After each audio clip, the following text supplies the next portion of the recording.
Ngiyabingelela emakhaya. Bekhuluma noThandazo Mdunga eJohannesburg, Soweto, eZola South.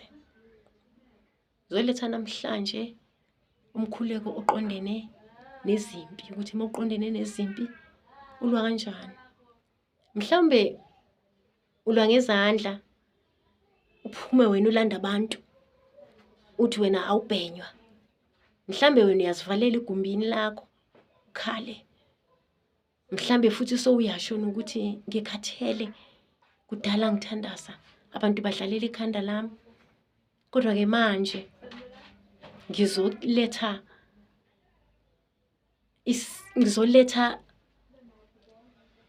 ngizothini na Nkosi yami? Ngizoletha i-advice yokuthi uthandaza kanjani masowuqondene nabantu abakushayayo. Ukhotha amavesi, ukhumbule ukuthi uNkulunkulu njani. Uthe ku-Exodus 15 verse 6 to 7 uthi isandla sakhe sokunene siyaphahlaza izitha. Manje lo Nkulunkulu esimthandazayo uNkulunkulu ukuthi mase sekufika isikhathi sokuthi kuliwe abe sahloma ikhali eyolwa nathi kuleyo mpi. Uthi wena mawungena empini angene naye uNkulunkulu akunqobele yona. Sekufike isikhathi sokuthi manje mawuthandaza ume ngenyawo, usukume ukhuleke umi ngenyawo. Le attitude ukhuleka ukuyo, yazi uSathane makakubhekile nayo iyavivezela. Yathuka nayo uSathane, ujwayele ukubona uguqile ukhala ngithi.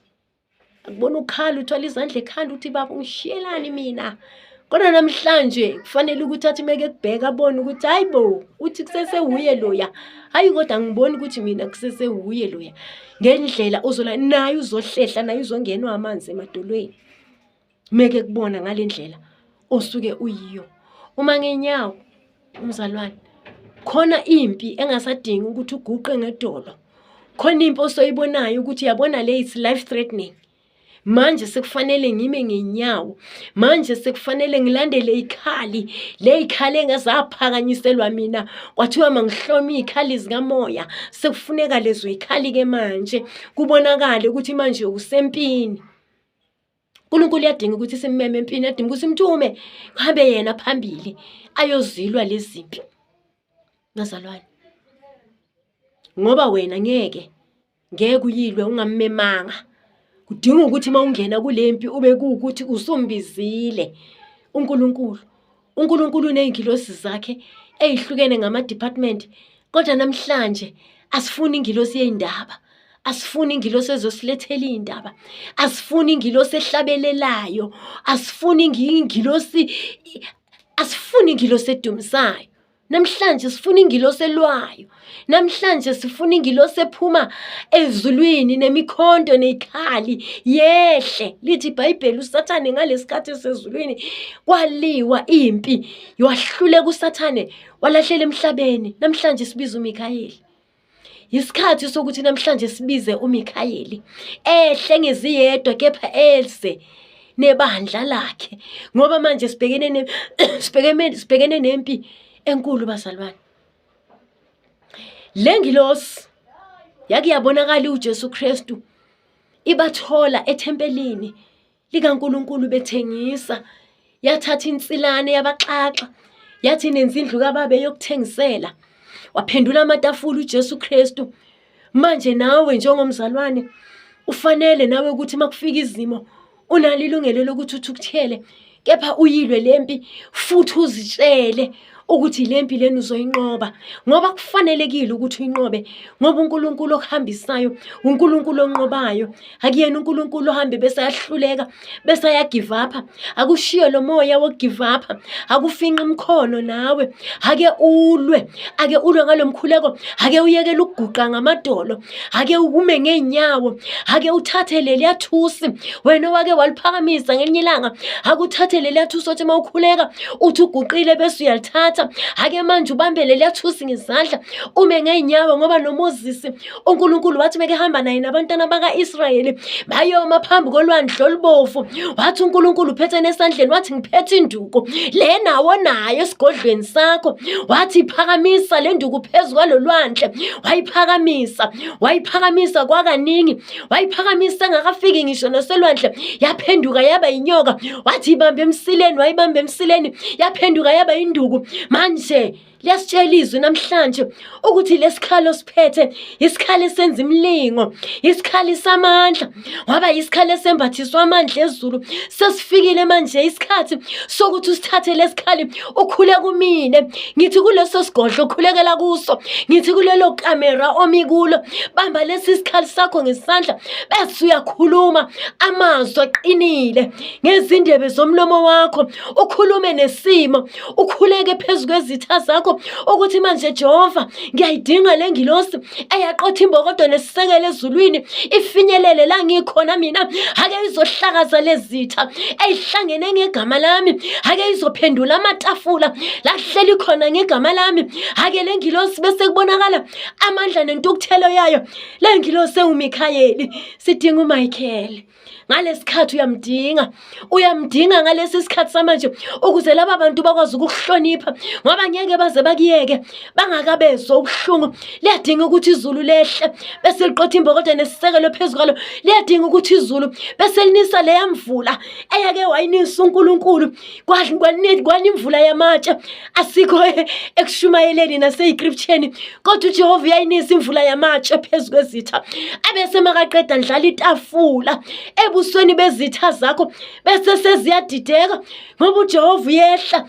Wake wehla uJehova wazobabuka emhlabeni, bakha umbhoshongo, bathi bafuna ukufinyelela ezulwini, kodwa uJehova ngoba ukhanda amasu, wathi uJehova ebaxabanisa ukuba inkulumo yabo ingazwani, wahlangahlanganisa ulimi lwabo abalikhulumayo, omunye wakhuluma isiZulu, omunye wakhuluma isiSuthu, omunye wakhuluma isiBhunu, omunye wakhuluma isiNgisi, omunye wakhuluma isiGriki, omunye wakhuluma isiHebheru, omunye wakhuluma isiJuda. uNkulunkulu wasethi base bayabuzana ukuthi kodwa manje siyakhuluma sisazwani, manje lesu esesiliqalile ngeke lisakwazi ukuthi liyofinyelela kulesu lekuyofinyelela phezulu emafini. Yalimisa uJehova icebo elikhandwa ngawe, besaqala ihubelisha ngawe. uJehova uyazinqoba izimpi. Mntasekhaya, uJehova kuke kufika isikhathi kube ingathithi akekho, kanti ulindele ukuthi kuze niyofika elwandle olubovu. Uhambe wena uziyofika elwandle olubovu bese kuphakamisa leso sikhali bese liyavuleka ilwandle olubovu, kanti uJehova unesu lokuqeda lezi zitha ngamanzi, kanti unecebo lokuthi ithi wena masowuwelile sebengenile egibeni lukaJehova uNkulunkulu abesayababulala bese bayafa bayaphela. Funa ukuthi nawe bese uyambona lo nkulunkulu sesisithi isikhathi bekubiza ngamagama, sesisithi isikhathi uzivalele ekamereni ukhala, sesisithi isikhathi uthi mawuhlangana nabo ushaye uvalo bese uyathuka nawe sekufanele ukuthi uliphakamise ikhanda lakho uzivikele ngayo yonke indlela ongakhona ukuthi uzivikele ngayo. Yekela manje ukhala mntanisekhaya, phuma kule spirit sokugive up, phuma kule spirit sokuthi ngathithi lento engiyenzayo ayikho. uSathane ufuna ukuqeda amandla ukuthi bese uyayekela, mase uyekelile bese bathi bekethi wenzani. Bayahleka mase uyekile bathi bekethi wenzani. Ungavumi. Igama lika Kristu Jesu igama elinamandla, ulibize leli gama mase ubona nawe ukuthi sekuphele nasozwanini, akusekho mikhuleko, akusekho lutho, akushaya umkhuleko omkhulu. Ubaba wethu sozulwini umphinda kuze kube kawu-3, ngoba lana ekuphindaphindeni kayi-3 khona indaba. Yingakho athi egameni likayise, egameni lendodana, egameni likaMoya Oyingcwele ziyenzeka izinto. Nawe uphindaphinde lo mkhuleko, uphindaphinde kuze kube kathathu.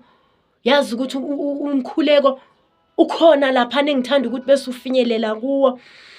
OkumaHubo 83 khuleka ngalomkhuleko kaDavide lapho uNkulunkulu eqinisa khona, lapho uDavide ekhuleka khona kuNkulunkulu emcela ukuthi uNkulunkulu wami, lezi zitha zami ake zifane nezibi, lezi zitha zami ake zibe njengomlilo oshisa ihlathi, zishe ubuhanguhangu, zishe ubuhanguhangu, ukuthi mase uphelile lo mlilo bese ziyaphela,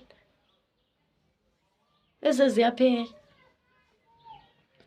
Ake ufinyelele kulesikhathi sokuthi sekwanele manje. Ake ubonakale ukuthi manje nawe ukhathele. Ake kubonakale manje ukuthi you mean business. Ulwe umi ngenyawo. Uzozibona. Mhlazana uhlangana nazo uzibheke phakathi kwamehlo. Zizokhophoza. Ngoba ngalesikhathi wena ukhuleka uthinta imimoya. Le mimoya esetshenziswayo iyasabela, iyakuzwa. Noma ngabe kuphi. Noma ngabe usekhishini, noma ngabe usehlane, noma ngabe usesontweni, noma ngabe usesigodlweni. Iyakuzwa ukuthi ushintshile. Ngalesikhathi ukhuleka mzalwane, kule room okhulekela kulo kugcwala ngomlilo kaNkulunkulu. Uthi mawuqala ukukhuleka ingazathi uphelelwa amandla, kodwa uthi uyoqeda umkhuleko wakho ubuso uzizwa ukuthi ngathi manje sowuyibhubesi. Ngalesikhathi umi ngenyawo, ilibe likhuphuka lento ekhuphuka kuwe, ulibe lukhuleka, usathane uyazi uyahlehla kancane. Ngoba uyathuka athi angimaze nje, ngihlale ngimbone ekhaya angimaze nje. Namhlanje ushintshile ungenye indlela, bese sekayangena amanzi emadolweni, bese sekayahlehla. Uthi uJehova isandla sakhe sokunene siyaphahlaza. uJehova uNkulunkulu wezimpi, uJehova uqeda manje, bese izinto ziyaphela manje, angaqeda ngawe uJehova manje, ngoba isikhathi singesakhe. Lesikhathi esikuso uke wathi encwadini kaMshumayeli 3 wathi yonke into inesikhathi sayo. Isikhathi sokuthi ulwe manje, isikhathi sokuthi uclaim ibusiso zakho, isikhathi sokuthi ukhulume ukuthi izinto zakhe ezithathiwe mazibuye manje, isikhathi sokuthi lokuvalwa bese kuba ukuvulwa. Uthi uMshumayeli 3 khona isikhathi sokukhala, khona isikhathi sokuhleka, khona isikhathi sokuthanda, khona isikhathi sokuzonda yonke into. Kunesikhathi sokutshala, kunesikhathi sokuvuna. Nawe ukhalile wahamba ucela uNkulunkulu ukuthi baba ngivikele njalo, baba mawungavumi ngami, kodwa manje isikhathi sokuthi bezwe induku, isikhathi sokuthi le yanduku yaphenduka yaba inyoka. Lesikhathi sakho uzungeza ngaso esontweni, yisikhathi manje sokuthi usibambe ngesandla. Yisikhathi manje sokuthi usibhekise phansi usibhekise phezulu. Yisikhathi sokuthi ukukhuluma izinto ngamagama aqinile. Yisikhathi sokuthi ungesabi, zivikele ngayo yonke indlela ongakhona ngayo. Yisikhathi sokuthi ukhulume nale mimoya ethunyelwa kuwe ukuthi mayiwe, mayilale phansi, iwe mayithobe phambi kwakho, bese ibuyela lapho ephuma khona. Iyayazi indlela, asikho isidingo sokuthi uyitshele. Iyazi la iphuma khona. Iyothi mase ibona ukuthi indawo yokuthi ihlala isekho la, bese iyajika ibuyela lapho eqhamuka khona. Hayisabuyeli ke kamnandi, ibuyela kanzima lapho ebuyela khona, ngoba ifika ngempi, bese iyathunyela ukuthi ibuya, bese nawe uyayibuyisela emuva. Ngalesikhathi beyithumela ukuthi ibuya, wena sowuvalile.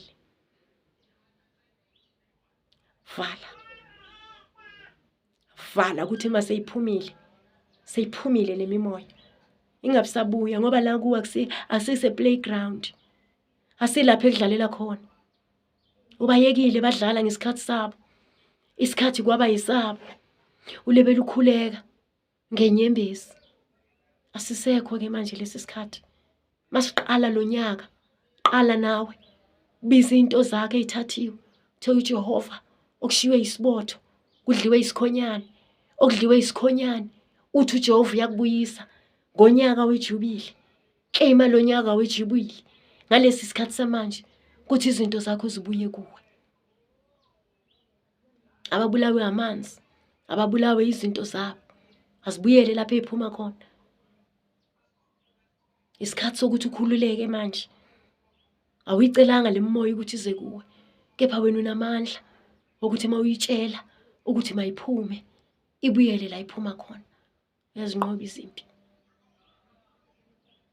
Ngathi mawuhamba uhlangana nesitha sakho, bese uyathuka. Qina nje, qine nje usibheke nje phakathi kwamehlo. Akhophozele sona. Hayi wena umntana kaNkulunkulu hamba ngendlela yokukhanya. Hamba ngomoya ohlambulukile. Yabona ihashe malizofa. Liyakhahlela. Mawuzomnqoba loya muntu. Mawuzoyinqoba leyami moya. Ayivele nje inayo inikezele give up. Iyaqale ilwe bese iyanqobeka. Manje bazalwane ngicela ukumala nami. Inkosi ithela umusa inipha amandla. Ningayeki ukuthandaza. Ngiyazi ukuthi siyafika lesiya sikhathi sasekuseni. Lesa sikhathi sasekuseni. Lesa sikhathi sika 3 o'clock. Lesa sikhathi sika 1 o'clock. Mase sekufanele uvuke. Awuvuma umzimba.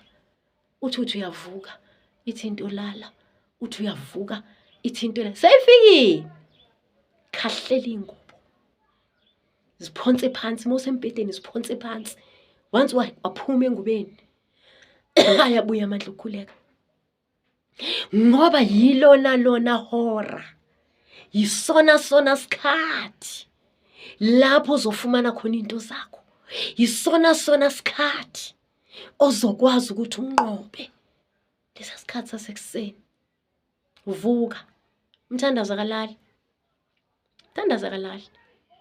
Ekuseni uyavuka mebelala bona basakhona ubuthongo. Uyavuka yena. Ngalesikhathi kuvuka imimoya ima. Na uvukile. Isona sikhathi sokuthi uthatha amandla akho leso. Manje ngizoniqinisa idolo. Ngizoniqinisa idolo ukuthi ungasabi. uNkulunkulu ushilo ezwini lakhe. Ufunda amaHubo 83 verse 13 to 17. Phinde ufunde Exodus 15 verse 3. Uzwe ukuthi uthini. Ngihlome ngezikhali zikamoya. Cela inkosi ukuthi inikeze amandla. Lithe iBhayibheli lempi akusiyona yamagwala. Amen.